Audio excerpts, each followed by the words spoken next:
Hello guys, welcome back to my YouTube channel. हम आ गए हैं जहाज महल जो है रूपवती महल के पास में ही, और इसका एंट्रेंस है। हम आ गए हैं अंदर, जो है बहुत ही खूबसूरत था गाइस। इसको बनाया था गयासुद्दीन खिलजी ने।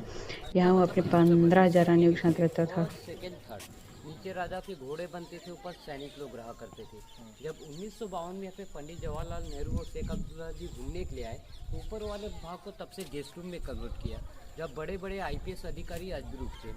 और बीच वाला पार्ट है म्यूजियम, जिसके अंदर मंदिर की मूर्तियाँ, अफगानी लेख, पात्र, बर्तन, तोपे, चीज़ों का कलेक्शन है। तो म्यूजियम तो 5 बजे बंद हो जाता है।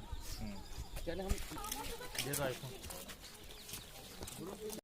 देव परमार राजा भोज के विषय में आपने कहावत सुनी, कहाँ राजा भोज, कहाँ गंगू तेली, कहाँ सोने का सिक्का और कहाँ हथेली।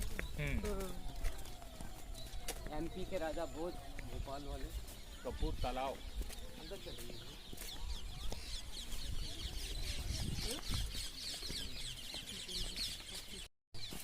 पहले पानी को ऊंट और बैलों से रट के टंकी पे चढ़ाया जाता है। जब पानी को हम हाइट से छोड़ेंगे तो तेज गति से आएगा और पत्थर से टकरा के फाउंटेन से निकल के सीधे कपूर लेते हैं।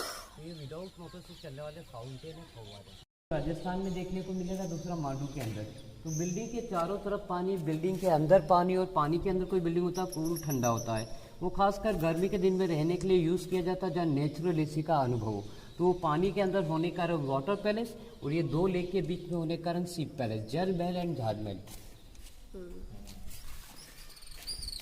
तो पहले चलता था रेन वाटर हार्वेस्टिंग सिस्टम, मतलब छत और बारिश के पानी को जमा करो, इकट्ठा करो। तो छत का सारा पानी लोटस टैंक में, वहाँ पे स्टेफेन बाउल में, और उसी पानी को फिल्टर करके हरम की महिलाएं नहाने धोने पीने के लिए यूज करती थी।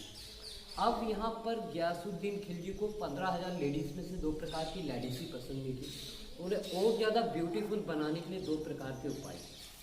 एक वो जो सबसे ज़्यादा फेट या मोटी होती थी, उनका वेट कम करने के लिए एक्सरसाइज। तो जामी मस्जिद के बाजू में आपने अशरफी महल देखा होगा, वहाँ पर हर एक स्टेज पे सोने का एक कॉइन्स रखा जाता था, और रानियों को कहा जाता था कि आपने उठा के कलेक्ट कीजिए। तो उन्हें उठाने के लिए झुकना पड़ता था, खड़े होना पड़ता था, सीढ़ी चलनी पड़ती थी, और जितना भी इकट्ठा होता था या तो रानियाँ अपने पास रखती थी या गरीब में दान करती थी। तो एक तरीके से गरीबों की गरीबी दूर होती थी। तो सेकेंड टाइम में मोटे लोगों का वेट, वजन कम होता था, उसके आधार पर अशरफी महल। दूसरी बेगम, उम्र के हिसाब से बालों का सफ़ेद होना, सुंदरता में कमी। तो इसके अंदर जंगल की जड़ी बूटियाँ, कपूर, फ्लावर, वो जितने भी आयुर्वेदिक हर्बल डाल के रेगुलर स्नान करते थे, जिससे उनके काले बाल काले बने रहते थे, उनकी सुंदरता बनी रहती थी। इस प्रकार के उपाय रानियों और बेगमों के लिए। तो ये एक तरीके का रानियों का ब्यूटी पार्लर है।